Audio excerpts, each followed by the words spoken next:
Quel diagnostic faites-vous de la gouvernance au Mali? Vaste sujet, mais on va essayer de faire bref. La gouvernance, certains disent qu'elle est mauvaise. Aujourd'hui, moi je dis qu'il y a tout simplement un défaut de gouvernance. Un défaut. Il n'y a pas de gouvernance. Il n'y a pas de gouvernance lorsque, au cours d'un même mandat, le président, en 5 ans, a pris 5 premiers ministres. 5 ministres de la défense dans un pays en insécurité totale.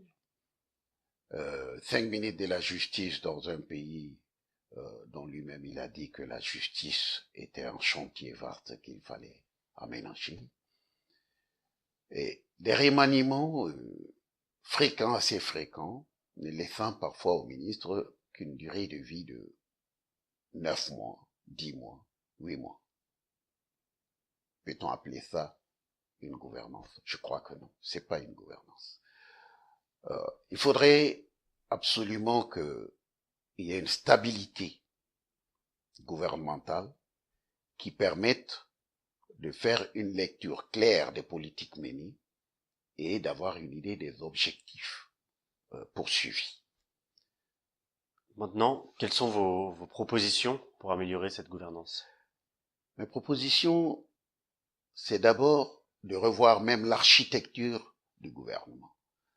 Vous voyez, un gouvernement pléthorique de 36-39 ministres, dont certains vraiment se marchent sur les pieds. Vous voyez par exemple le ministre de la décentralisation, le ministre de l'administration territoriale, le ministre des collectivités territoriales.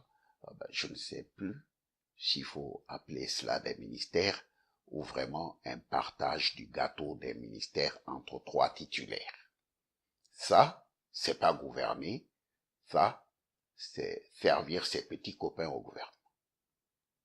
C'est pas admissible dans un pays aussi pauvre que le Mali. C'est pas admissible dans un pays qui attend depuis très longtemps de rentrer dans une stabilité politique et économique qui lui sera profitable. Donc, moi j'ai décidé, si je suis président, et je le serai, j'ai décidé de resserrer beaucoup le gouvernement et de n'avoir pas plus d'une 15aine de ministres.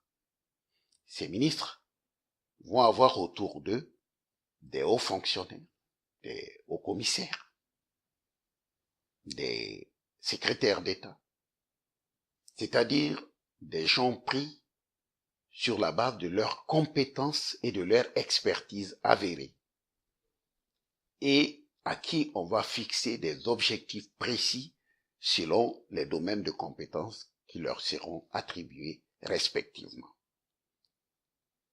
Ils coûteront moins cher à l'État que cette pléthore de ministres, avec ses avantages, les voitures, à la maison, au bureau, les plantons. On va économiser même sur les frais de fonctionnement d'une 20aine de ministères aujourd'hui, et ces frais seront affectés dans les nouveaux ministères pour les rendre plus performants avec des moyens conséquents aux objectifs qu'on va leur donner. Dans un contexte comme le Mali, la seule politique qui vaille, c'est la politique des compétences pour sortir le pays du marasme dans lequel les autres politiques l'ont placé. Voilà ce que je pense.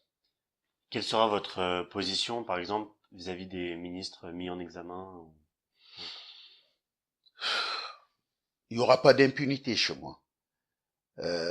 Franchement, on apportera un soin particulier à étudier tous les dossiers, à mener toutes les enquêtes dans les cas de poursuite judiciaire. Et lorsque les preuves suffisent à permettre la mise en examen des ministres, il sera mis en examen.